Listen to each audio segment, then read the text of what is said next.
महापुरुषों की इस महान धरती को प्रणाम करते हुए आप सबके इस गुरु माता पिता को प्रणाम करता हूँ। बच्चों, आपको सबको ढेर सारा प्यार और सब लोगों को सुबह की राम राम। भगवान की कृपा आप सबको हो और आप सबके पास बहुत सारा धन भी हो।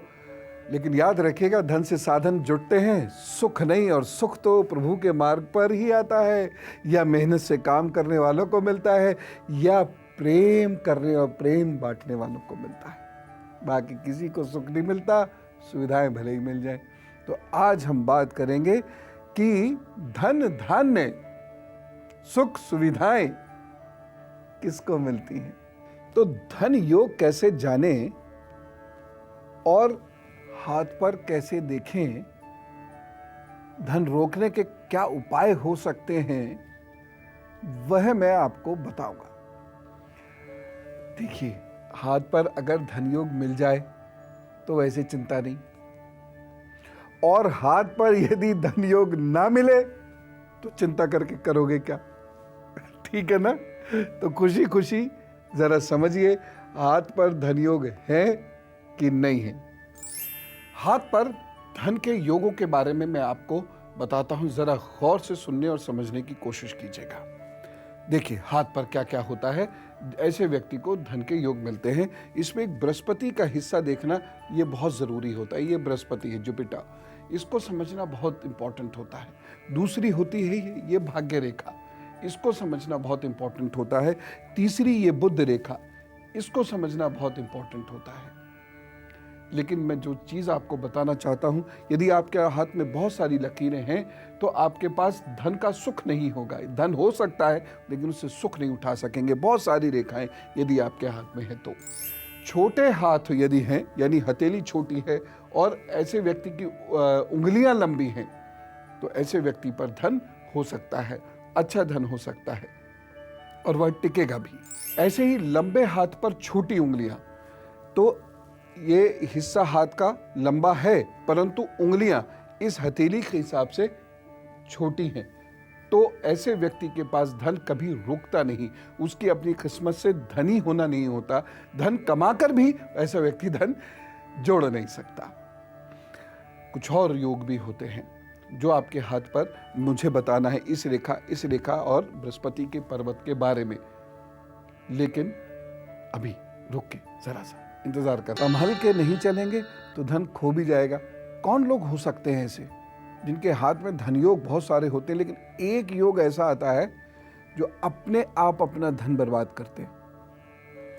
आइए, अगर हाथ में ये इस प्रकार से एक सीधी रेखा है, यानी ये टूटी हुई ना हो, इस प्रकार से ऐसे ऐसे, तो ये व्यक्ति को बहुत धनी बनाती है और ऐसा व्यक्ति खूब धन इकट्ठा करता है। साथ ही साथ ये भाग्य रेखा में जाकर अगर ऐसे जुड़ जाए तो क्या कहने, ये बिल्कुल सीधी जुड़नी चाहिए।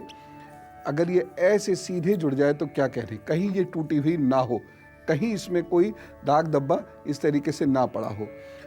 एक और चीज, ये आपकी अपोलो फिंगर है या सन की फिंगर है, ये अगर आपकी भाग्य रेखा में जुड़ जाए और ये लंबा हो तो व्यक्ति बहुत धन कमा सकता है। ऐसे व्यक्ति बहुत साधारण स्तर से बहुत ऊंचाइयों तक जाकर धन कमा लेते हैं।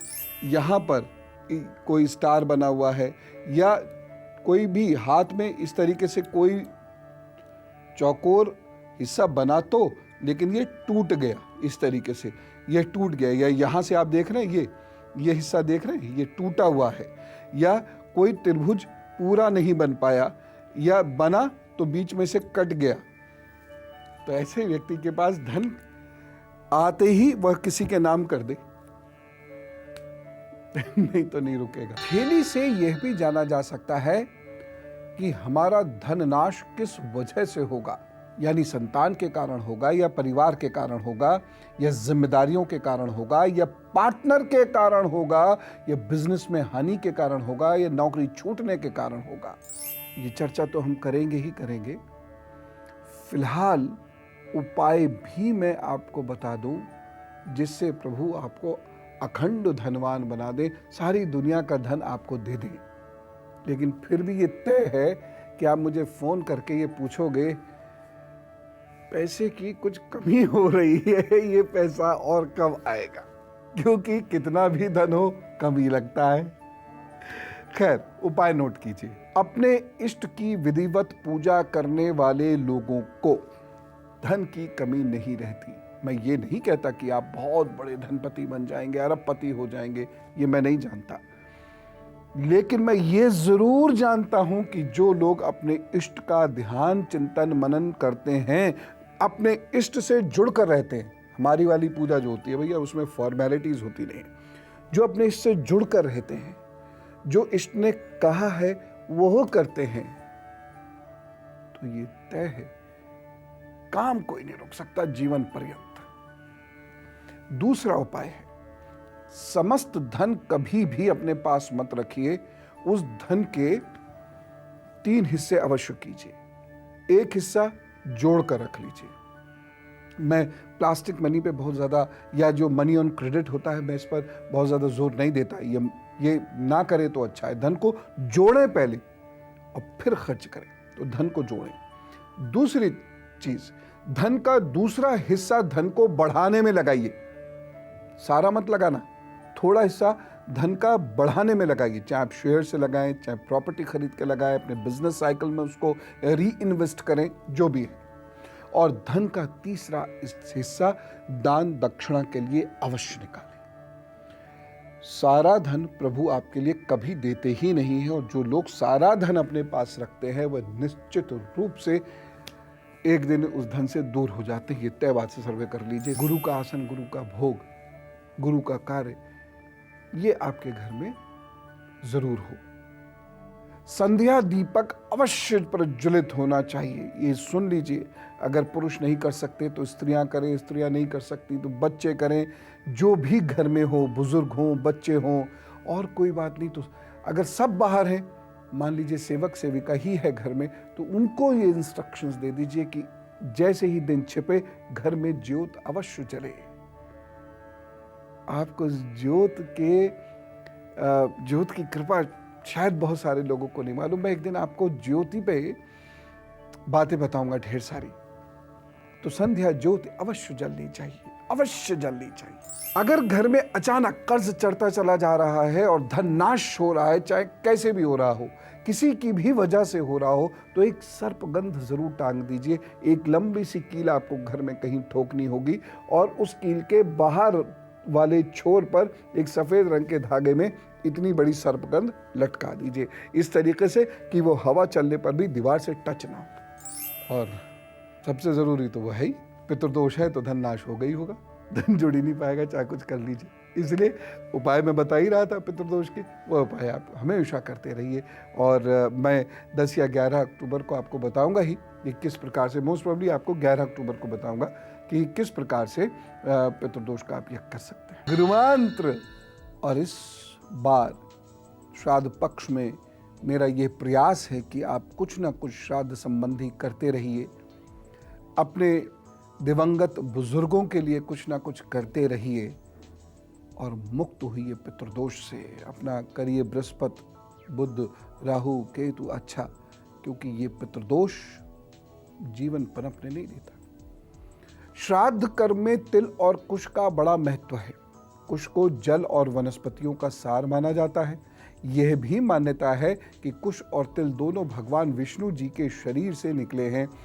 गरुड़ पुराण की इसमें माने तो तीनों देवता ब्रह्मा, विष्णु और महेश कुश में विराजते हैं। कैसे? ब्रह्मा जी जड़ में, विष्णु जी मध्य में और शिव अग्रभाग में रहते हैं। इसका अर्थ ये है कि ये इतना लाभदायक पौधा है।